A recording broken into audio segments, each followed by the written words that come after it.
Bienvenidas a otra oportunidad de reunirnos alrededor de conversaciones Ellas Líderes. Seguimos con la serie que creo que ha despertado bastante curiosidad acerca de todo lo que tenemos que saber sobre ideología de género. Y en esta ocasión continuamos con la conversación que estuvo también muy importante, llena de muchos datos, con Marbelia Flores. ¿Qué tal, Marbelia? ¿Cómo estás? Bienvenida. Muchísimas gracias. Nuevamente es un placer estar aquí y poder rescatar la verdad. Y bueno, se nos quedaron muchos temas pendientes, seguramente ustedes también lo notaron, yo me quedé con pendientes y creo que es importante que en este capítulo de Conversaciones Ellas Líderes podamos hablar acerca de vuelta sobre la femineidad y todo esto que tiene que ver con la ideología de género, porque la pregunta del $1.000.000 es, ¿la femineidad está siendo reivindicada a través de estas corrientes o no? Y entonces, bueno, tenemos que recordar que algo muy importante, Marbella, que nos estuviste conversando en un podcast anterior, fue que había un libro de Simone de Beauvoir que realmente marca, creo yo, un hito entre lo que se venía dando como el feminismo, que empezó con muy buenos principios, con muchos ideales y era muy necesario, también con muchas bases cristianas, como vimos contigo. Y bueno, este libro es bien importante. Me imagino que hay otras pensadoras además de ella, pero algo que me quedó claro a mí es que ahí empezó toda esta idea tan rara, me parece totalmente inaceptable, acerca de que la mujer no existe. Entonces, me gustaría que empecemos por ahí. Yo estoy segura que quienes están compartiendo este podcast con nosotras también tienen algunas interrogantes, pero eh, ¿qué pasó con esta Simone de Beauvoir, esta mujer pensadora, una intelectual, y que nos trae estas ideas? ¿Qué hace esto en cuanto a la mujer, en cuanto a la feminidad? ¿Cómo podemos encarar este tema, Marbelia? Bueno, es muy importante, como usted dijo, conocer un poquito lo que se daba en la historia y cómo se va formando esta corriente. Es importante señalar que ha sido la cristiandad la que ha dignificado a la mujer, ¿no?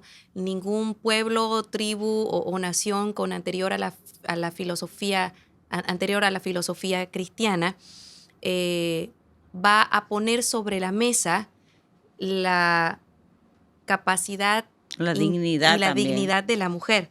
De hecho, antes de pasar a describir lo que Simón Beauvoir plantea, yo quisiera que podamos leer lo que está en Gálatas 3. Pablo va a poner sobre la mesa esta filosofía que va a ser valorada el día de hoy, ya en el año 55.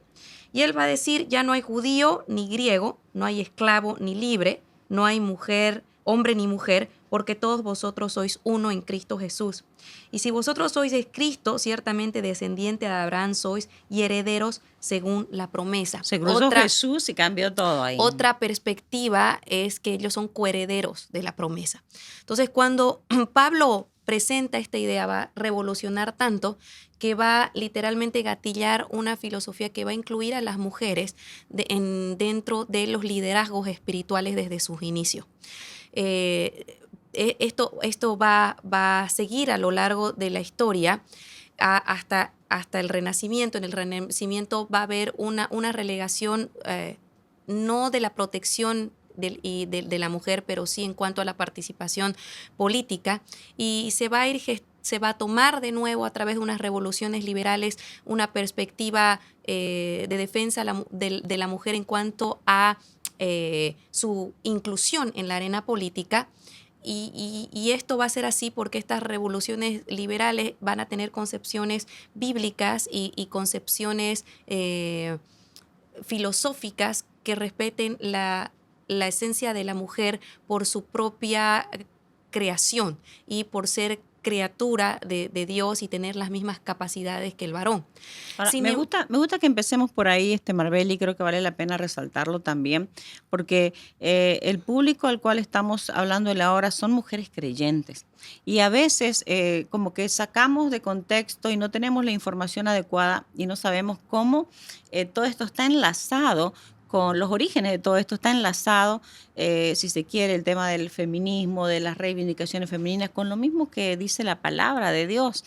Porque al contrario, las voces dicen que más bien lo bíblico, el cristianismo es opresivo sobre la mujer en base, lógicamente, a ciertos pasajes, versículos, parte de la historia, pero no es el todo.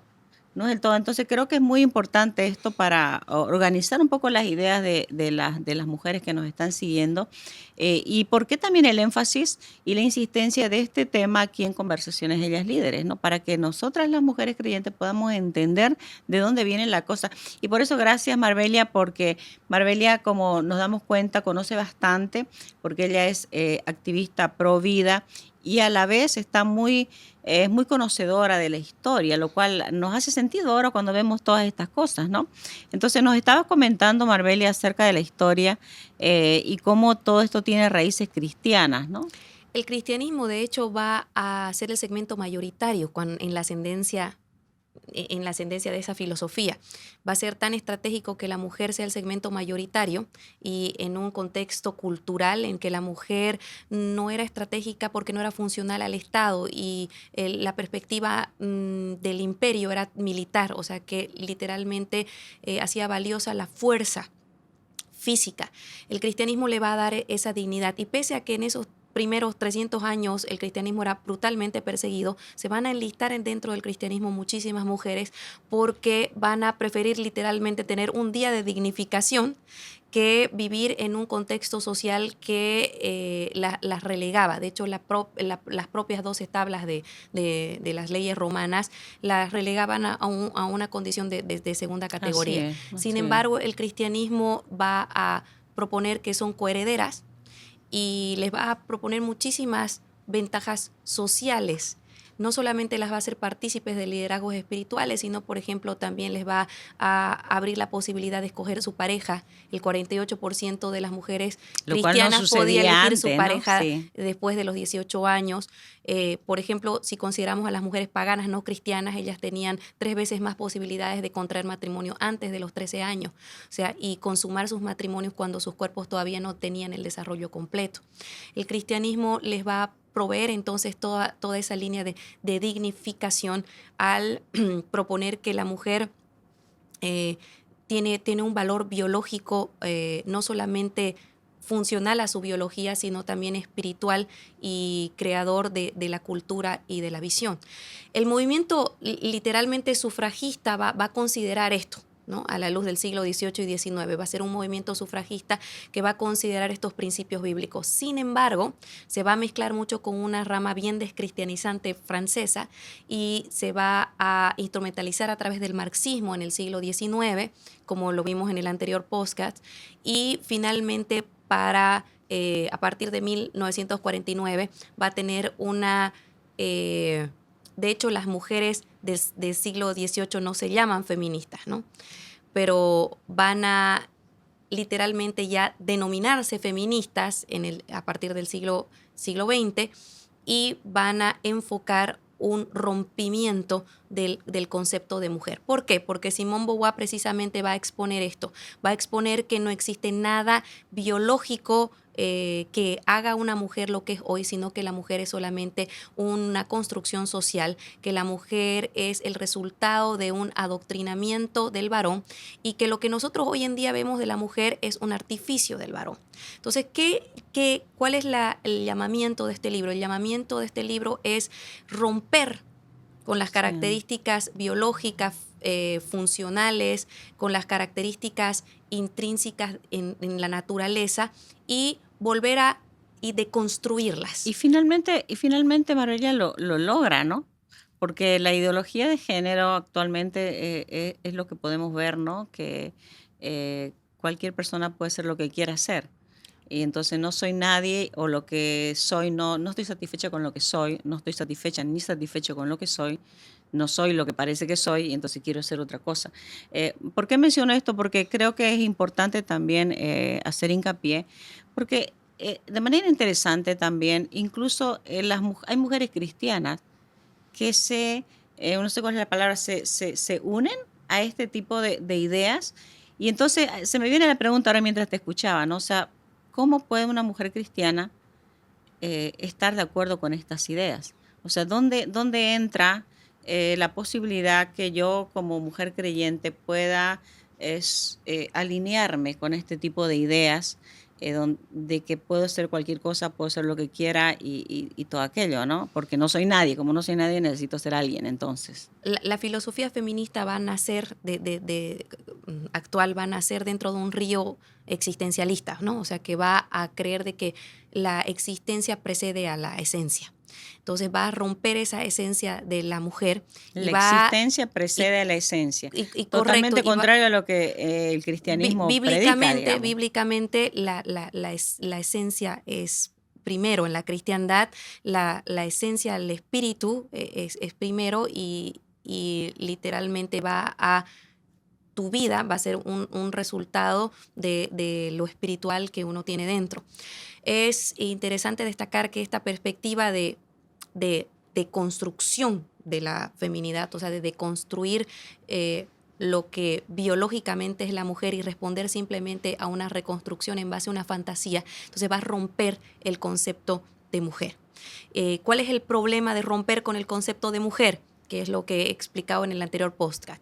Primero, de que va a partir por una premisa de que la mujer simplemente es una tonta convencida y de hecho llegar hasta el punto de creer que son los hombres los que la han adoctrinado para que sea ella la que pariera, cuando literalmente nuestra propia biología Biología. tiene esa funcionalidad, sino también desmerecer todo el aporte cultural, desmerecer todos los intereses de la mujer, ¿no? Desmerecer literalmente lo que nos hace hoy en día tan importantes en la sociedad, que son nuestras capacidades biológicas y también espirituales. La Así es. mujer es... Y que se ven incluso en la historia sin educación, porque podemos hablar de épocas en la historia donde la mujer no era tan educada como ahora, no tenía acceso a todo lo que tiene acceso actualmente, pero sin embargo en la misma historia, como lo dices, culturalmente se ve la expresión de la femineidad de diferentes maneras, a veces corriendo paralelamente al hombre y en otras ocasiones unida, entrelazada con lo que el mismo hombre está construyendo o la forma en que está haciendo cultura también. Entonces, Nuestra totalmente lengua lejos. es el resultado de eso, ¿no? Nosotros tenemos la lengua madre, porque la que mayor influencia tiene en la casa y que nos forma la lengua y la cosmovisión Y actualmente es igual. va a ser la madre. Entonces, creer de que el hombre simplemente ha confabulado un sistema de opresión hacia la mujer, y es lo que ellos denominan un sistema del patriarcado, es literalmente desconocer el valor y el aporte que la mujer ha tenido Claro, a o lo sea, largo del proceso de la nunca historia. fuiste nadie porque ellos no te permitieron ser alguien. Y Toda tu vida no existió, no existe, sos como un apéndice de tal persona. O sea, suena tan feo. Por eso es que me pregunto cómo puede uno llegar a creer, no ha sido mi caso, pero cuando uno escucha esas ideas, esas verdades, wow, suenan tan bien. Y yo sé que también eso está introducido de alguna manera poco a poco dentro de la iglesia del Señor, dentro de la iglesia de Cristo. Entonces, eso es lo que me preocupa, porque cuando uno va profundizando, así como nos has presentado y nos ha informado Marbelia acerca de ese libro, donde dice que empezó esa corriente que ingresó a las universidades de que la mujer no existe, sino que la construyen. Entonces, tenemos que darnos cuenta de que la información es poder, siempre fue. Pero en este caso, para nosotras también como mujeres creyentes, este tipo de datos nos hacen bien. Quizás nos pueden sonar un poquito como pesados en algunas instancias cuando se habla un poquito de lo histórico, las personas no están acostumbradas, pero qué bien que nos hace saber, Marbelia, todo esto, porque vamos interpretando la historia de una manera diferente y entonces el porqué de lo que ahora nos suena bien está tan mal. de hecho, esto se va a ir incrementando, ¿no? Esto se va a ir incrementando y este concepto de mujer se va a romper y va a abrir entonces a la posibilidad de que cada quien pueda reconstruir su propia identidad, pero ¿en base a qué? Ya no en base a una funcionalidad de una biología, sino en base a una fantasía, ¿no? Literalmente condicionar la identidad de las personas a un factor cultural es abrir la puerta a simplemente condicionar esa identidad a una interpretación particular, y el hombre tiene la característica de ser muy creativo, ¿no? Así es. Nosotros somos seres biológicos y prima la biología, porque desde luego, aunque tengamos una influencia cultural, nosotros podemos, por ejemplo, acordar ahora socialmente tirarnos del segundo piso, pero nuestra biología va a Ya primar, sabemos lo que va a porque pasar. el fin de nuestro cuerpo va a ser la muerte, porque biológicamente prima, ¿no? Es lo que les digo cuando les explico a las niñas de mis clases.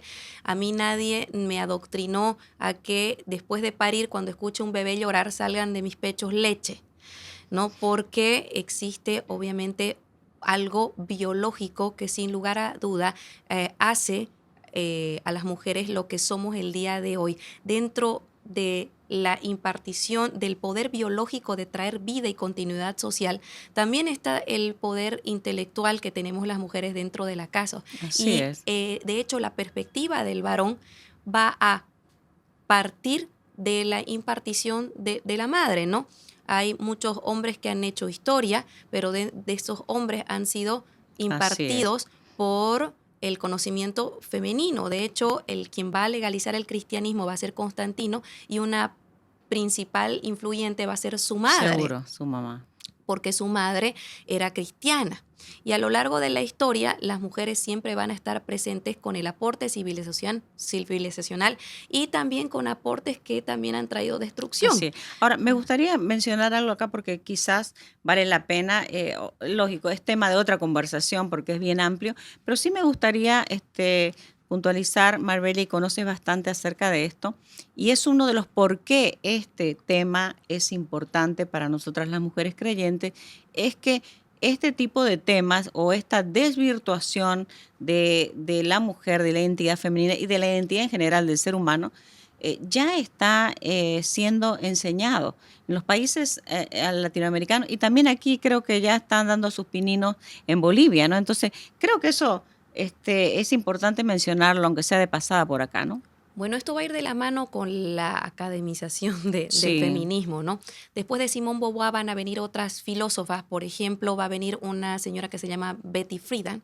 Y voy a hacer un paréntesis, Simone Beauvoir tenía muy mala relación con el papá, por si acaso, ¿no? mm. Y Simone Beauvoir, de hecho, Bueno, para decirlo más claramente, ella es académica, pero yo ahora me pongo en otro plano. Ellas, las pensadoras también, o los pensadores que gestan todos estos libros, son personas heridas también. Son personas heridas, son personas con traumas, son personas que están buscándole a la supervivencia a causa de sus experiencias y con una batalla permanente en su mente. Entonces, estos pensadores, al igual que cualquier otro pensador intelectual, produce libros. Y de eso está hablando Marbella. eh, hago la aclaración porque, por ejemplo, Simone Beauvoir va a poner va a poner la consideración del aborto, siendo que las sufragistas en un inicio defendían al niño en el vientre, porque obviamente también se sobreentiende que hay mujeres dentro del vientre, ¿no? Pero Así es. Simone Beauvoir va a partir literalmente desde una perspectiva marxista. Ella de hecho hizo un libro que se llama La larga marcha, donde apoyaba los genocidios que se dieron en la China por Mao Zedong. Simone Beauvoir también va a promover la pedofilia. De hecho, para 1977 va a exponer ante el Parlamento francés la liberación de pedófilos. Y también Simone Beauvoir entonces va a desmerecer la maternidad, porque va a decir que obviamente no debería ser un proyecto y una actividad y un proyecto de vida, ¿no? Sí, Triste porque si hay algo característico en la mujer es el poder dar vida y así eso es. es muy poderoso y es lo que hace a la mujer poderosa dentro de la historia. Van a venir, sí, otras feministas, como por ejemplo Betty Friedan, que ella escribe un libro en 1969 que se llama La mística de la feminidad. Y ella, por ejemplo, voy a parafrasear un lema, así como parafraseé el lema de Simone Beauvoir de no se nace mujer, sino llega uno a serlo. Ella dice que el papel de los roles de la mujer, como el rol de ama de casa o el rol de ser esposa, hace a las mujeres cadáveres ambulantes. Cadáveres Cadáveres ambulantes. ambulantes. Wow. Y uno se pregunta entonces si la mujer no tiene una valorización en cuanto a el ser esposa o literalmente atender el lugar donde ella misma vive. Entonces, ¿cuál es el papel que Betty Friedan le propone para reconquistar, o sea, de construir, para volver a construir dentro de la subjetividad de ella? Obviamente, papeles que corresponden al varón. Entonces, lo interesante es que van a Claro. destruir las elecciones voluntarias de las mujeres de acuerdo a su trabajo biológico para imponerles las del varón. Y esto va a seguir, va a seguir. Lo cual quizás puede sonar bien en algún sentido en cuanto a la búsqueda de igualdad, de oportunidades y la igualdad de capacidades y todo eso, que ya sabemos que no está puesto en duda, pero entonces como que ahí haya cabida en esta filosofía o en esta propuesta. El problema de esta filosofía es que parte por un determinismo material. Entonces, para ellas la mujer es valiosa por Lo que produce, no hay una perspectiva espiritual. Sin embargo, nosotros que conocemos que somos espirituales, sabemos que la mujer vale por el precio que se pagó por ella en la cruz, por ser imagen y semejanza de Dios y porque es un ser espiritual. Y además también depende de la definición de producción, ¿no? Porque correcto. qué más productivo, ¿no?, que dar a luz vida, qué más productivo que dejar un legado, qué más productivo que multiplicarte por medio de muchas otras personas, que son todos los pequeñitos, por ejemplo, cuando las mujeres que tienen mamá, que más que reproducirte, ¿no?, con tu influencia en tantas otras personas. O sea, por eso digo, la definición de producción queda corta, pero sabemos que tiene que ver con producción económica. Correcto, entonces hay una incongruencia terrible porque ella incita a las mujeres a salir de la casa, pero claro, cuando salen de la casa, quien va a tomar el lugar en la casa va a ser el Estado. Cuando salga la mujer, quien va a tener literalmente un jefe o una jefa, y se va a tomar el valor de la mujer por la producción material, cuando la mujer tiene trascendencia espiritual muchísimo en la casa. Y esto se va a ir dando, por ejemplo, va a venir ya en los 70 Kate Millett, que va a decir lo político es personal y va a darle un enfoque a la familia político y va a decir la familia es la reproducción del patriarcado. Entonces, lo que tenemos que deshacer es la familia y politizarlo. Entonces, va a llevar el tema de la familia y el tema de lo personal a una esfera estatal. Y esto va a ser muy importante porque esta agenda es totalmente funcional a mantener a gente en el poder y solamente instrumentalizar a la mujer.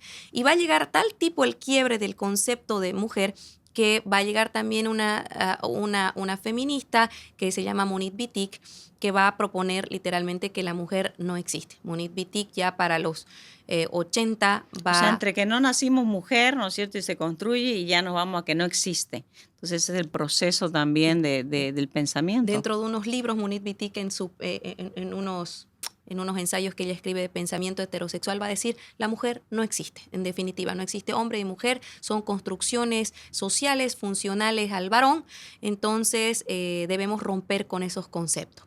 Entonces rompemos con esos conceptos, desmerecemos la funcionalidad, la biología, desmerecemos totalmente la naturaleza y abrimos paso ¿a qué? A una subjetividad. Y esta subjetividad va a ser tomada a todo un bagaje de fantasías para los 90 ya, y entonces va a venir una mujer que se llama Judith Butler.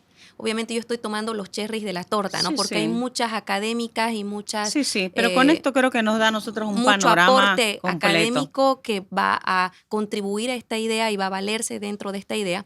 Pero Judith Butler finalmente va a literalmente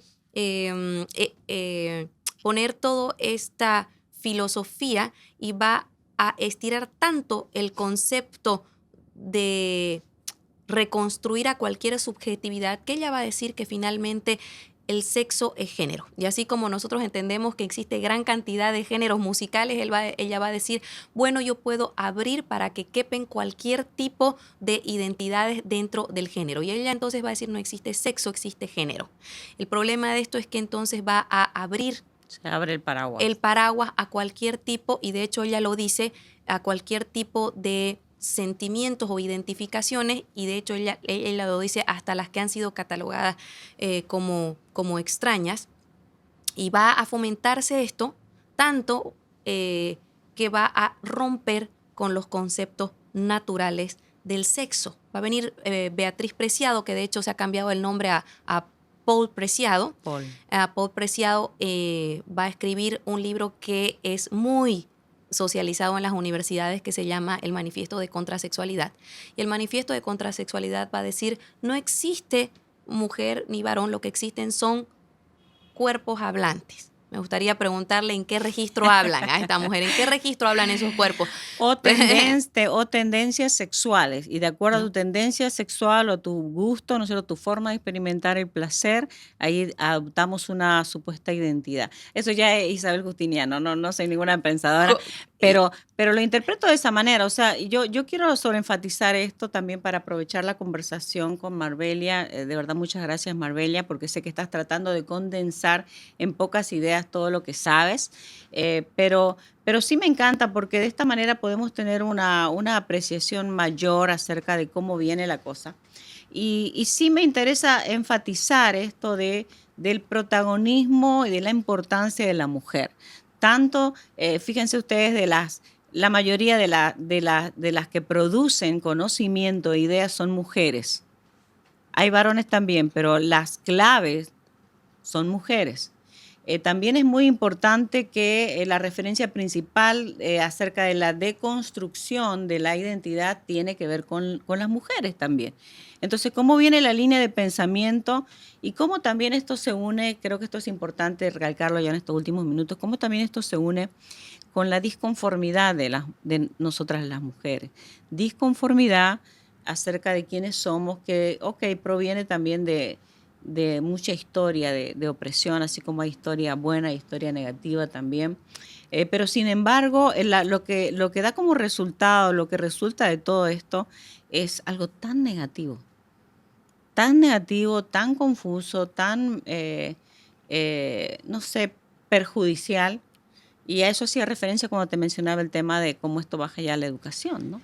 Y bueno, vamos cerrando, ya estamos en los últimos minutos, así que vamos a ver cerrando Esto va a calar conceptos. tanto que se va a estirar tanto el concepto de cualquier identidad que se va a abrir entonces gama a cualquier fantasía. De hecho, Judith Butler lo dice.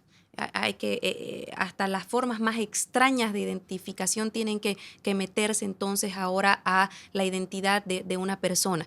Y ahí entra literalmente no solamente las concepciones de tener una identidad distinta a la biológica, sino también concepciones de tener una identidad ajena a tu edad, o ajena a tu esencia humana, ¿no? Entra, por ejemplo, los conceptos Sí. de necrofilia, Y que ojo son que estamos atracciones. hablando de temas reales porque hay mucha evidencia, información actualizada acerca de personas que están experimentando todo eso, ¿no? Y en diferentes países. Así que creo que vale la pena aclarar porque por ahí tenemos alguna que está un poco desinformada, pero es bueno saber lo que esto realmente está sucediendo en la actualidad en los últimos años. Se va a abrir a un bagaje, por ejemplo, de identificarse ahora con necrofilia, o sea, tener sentimientos a los muertos, o zoofilia, tener sentimientos a los animales. Entonces va a haber Y la pedofilia también entra en este mismo paquete, entra ¿no? obviamente a este paquete de hecho, Sulamit Firestone, que es una académica también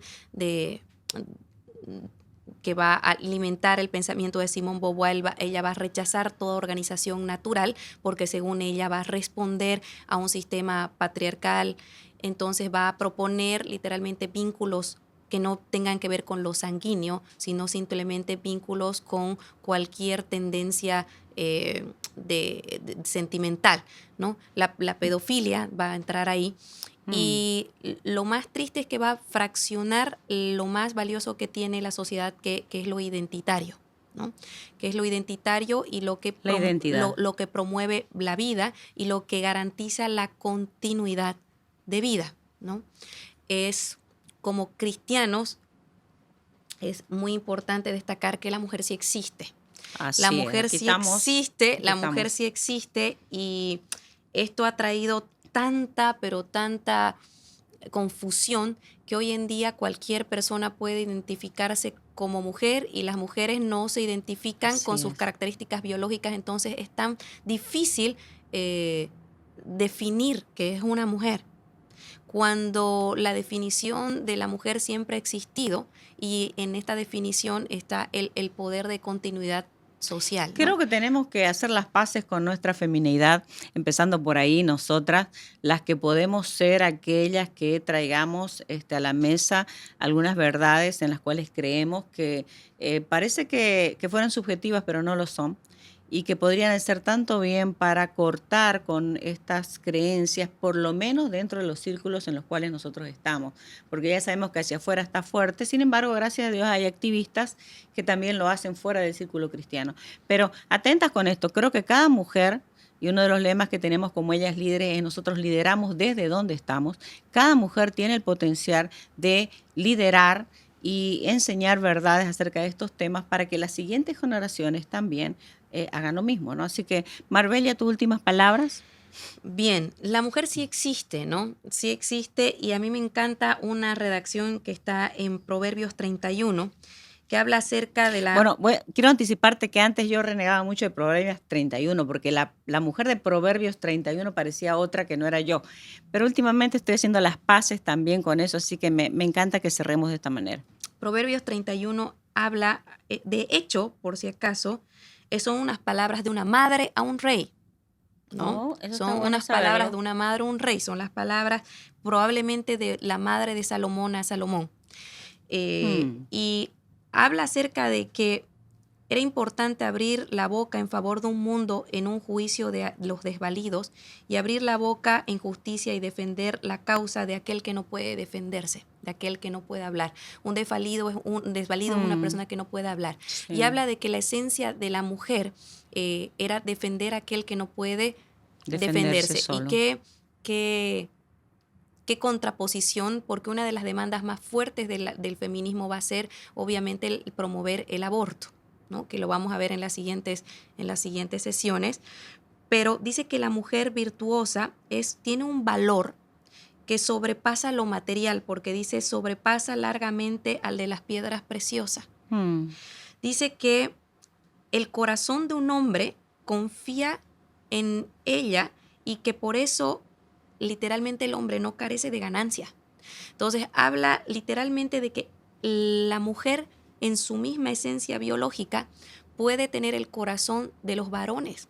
O sea, no existe un sistema de opresión del varón a la mujer, sino es la mujer la que tiene tanta influencia que puede tener el corazón del varón. Así y es. Habla acerca de ganancias, o sea, habla de que la mujer puede producir ganancias, pero que no se limita a de una determinación material. De ella recibe el bien y no el mal todos los días de su vida. Habla de que ella trabaja gustosamente con sus manos. Otra consideración u otra descripción de este capítulo en otros lenguajes habla de que ella es feliz con su trabajo doméstico, porque una de las características del cristianismo es el servicio. De hecho, Jesús mismo dijo que él vino para servir y no ser servido. Y una de las características por el cual el cristianismo va a aprender tanto y va a ascender con rapidez va a ser por este servicio. Y este servicio que va a tomar al protagonismo por las mujeres, porque, por ejemplo, uno de los servicios que hacían las mujeres era la adopción.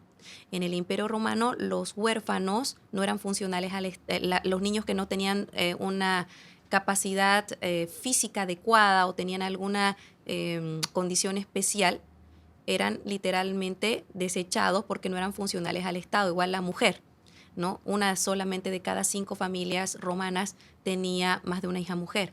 Y va a ascender el cristianismo por esta característica de adopción, y ese papel lo van a hacer las mujeres. Las mujeres van a hacer familia, y las mujeres van a ser estratégicas para hacer el núcleo de la esencia para de la el mujer. núcleo familiar.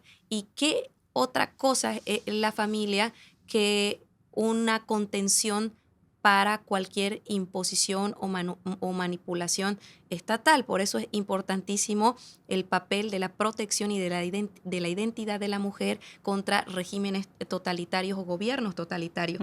Dice que ella trae su pan de lejos, que da comida, que da a su familia y raciona a sus criadas, o sea que hay gente que depende de su liderazgo. Dice que considera la heredad y la compra, o sea que puede una empresaria. tener propiedad privada. Se ciñe firmemente la cintura y esfuerza sus brazos. ve que vayan bien sus negocios, o sea que literalmente la mujer es un dínamo económico, no Así. Y solamente así mismo es. es Actualmente un lo dínamo podemos ver. económico, no solamente tiene una biología que es funcional, sino también es un dínamo económico, alarga la mano al pobre. De su capacidad y de su esencia está la asistencia al necesitado. No teme por su familia cuando nieva porque su familia se ve vestida de ropas abrigadas. Me encanta porque dice que ella se viste con tejidos finos. Finos. Eh, y me lleva mucho a la imagen de las feministas cuando se desvisten, Ah, ¿no? Cuando sí. literalmente se desvisten y a nombre de la igualdad están literalmente promoviendo la mutilación del cuerpo de las mujeres, porque finalmente lo que estas mujeres proponen es que se desvirtúe tanto la feminidad que tomen características andrógenas, o sea, que Así es. tienen características del varón. Entonces, finalmente van a decir que la liberación de la mujer es construir una nueva subjetividad, pero esta subjetividad está ligada a lo que es el papel del varón. Entonces va a llegar a tal frustración porque le va a proponer a la mujer de negar sus propias tendencias biológicas por ser algo que funcionalmente biológico al papel de la mujer. Claro, definitivamente ir en contra de ellas mismas, o sea, un desgaste, una pérdida de energía total, una opresión en realidad. Entonces, quieres salir de una opresión para ir a otra opresión, porque es una opresión mental, emocional, física, y negar esa belleza realmente, porque eso es hermoso. O sea, ¿para qué querés ser como un varón con toda esa descripción, con toda esa peculiaridad, con toda esa identidad? Y esa esencia maravillosa que Dios ha creado. Creo que hay mucho que hablar al respecto, pero sí estamos girando en esta conversación en torno a si estas corrientes en general y el feminismo de manera particular reivindica la feminidad realmente o no lo hace. Gracias, Marbelia, una vez más por tu participación. Tenemos más para hablar, así que no se pierda la siguiente conversación. Ellas líderes, ¿por qué? Porque esto es una serie y vamos a seguir hablando acerca de todo lo que necesitamos saber acerca de ideología de género. Dios les bendiga.